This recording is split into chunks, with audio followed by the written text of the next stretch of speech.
आज के इस क्लास में जानेंगे अंश पूंजी की कटौती या कमी का अर्थ, meaning of reduction of capital. अब देखो, अंश पूंजी की कटौती क्या होता है या कमी क्या होता है। अंश पूंजी में कमी से आस है, कंपनी की चुकता पूंजी में कमी से है। मतलब अंश पूंजी में कमी से आस से क्या होता है, जो कंपनी की पेड अप कैपिटल होता है उसमें कमी से है। पूंजी में कमी का उद्देश्य कंपनी के अंशधारकों के हितों की रक्षा करना होता है। और अंश पूंजी में कमी का मेन उद्देश्य क्या होता है, जो भी कंपनी के अंशधारक होते हैं उनके हितों की रक्षा करना होता है, सुरक्षा करना होता है। अंश पूंजी को कम करने की आवश्यकता विभिन्न परिस्थितियों में उत्पन्न हो सकती है। और अंश पूंजी को कम करने की आवश्यकता कब पड़ती है, जैसी परिस्थिति होती है उसके अनुसार अंश पूंजी में कटौती की जाती है।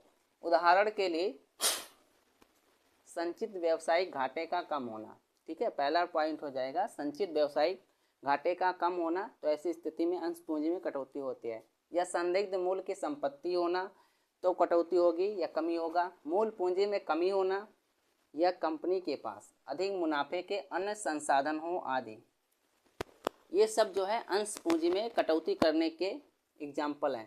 देखो, अंश पूंजी की कटौती से संबंधित वैधानिक नियम क्या है, रूल क्या है। तो पहला हो जाएगा अंश पूंजी वाली सीमित कंपनियां, कंपनीज लिमिटेड बाय शेयर। केवल एक अंश पूंजी वाली सीमित दायित्व वाली कंपनी अथवा गारंटी द्वारा सीमित कंपनी जिसकी अंश पूंजी हो, ठीक है, वही अपने अंश पूंजी में कटौती कर सकती है या कमी कर सकती है। दूसरा पॉइंट हो जाएगा अंतर नियमों द्वारा अधिकृत ऑथराइज्ड आर्टिकल्स।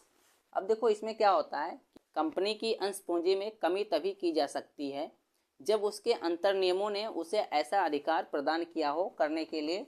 यदि अंतर नियमों के द्वारा ऐसा अधिकार उसे नहीं दिया गया है तो ऐसी स्थिति में विशेष प्रस्ताव पास करके अंतर नियम में परिवर्तन किया जा सकता है। तीसरा हो जाएगा विशेष प्रस्ताव पारित करना, पास स्पेशल रेजुलेशन। अब देखो, इसमें क्या होता है, एक कंपनी के अंश पूंजी में कमी के लिए सदस्यों को सामान्य सभा में क्या होता है, विशेष प्रस्ताव पास करना आवश्यक होता है या पारित करना आवश्यक होता है। चौथा नंबर हो जाएगा ट्रिब्यूनल द्वारा सूचना, नोटिस बाय ट्रिब्यूनल। एक कंपनी की अंश पूंजी में कमी करने के लिए ट्रिब्यूनल के द्वारा केंद्र सरकार और रजिस्ट्रार को सूचना देना आवश्यक होता है। 5 नंबर हो जाएगा ट्रिब्यूनल द्वारा सहमति, कंसेंट बाय ट्रिब्यूनल।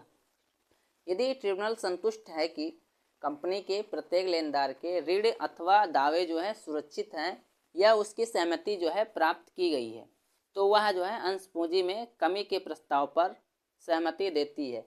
और 6 नंबर हो जाएगा आदेश का प्रकाशन, पब्लिकेशन ऑफ ऑर्डर। ट्रिब्यूनल द्वारा अंश पूंजी में कमी के पुष्टि के आदेश कंपनी के द्वारा ऐसे तरीके से प्रकाशित किए जाएंगे जैसा कि ट्रिब्यूनल जो है उचित समझे। 7 नंबर हो जाएगा अपने अंश स्वयं खरीदना, बाई बैक ऑफ शेयर। इस धारा के अंतर्गत कंपनी के द्वारा अपनी प्रतिभूतियों को स्वयं खरीदने का विकल्प नहीं है। 8 नंबर हो जाएगा जुर्माना, जिसे बोलेंगे पेनल्टी।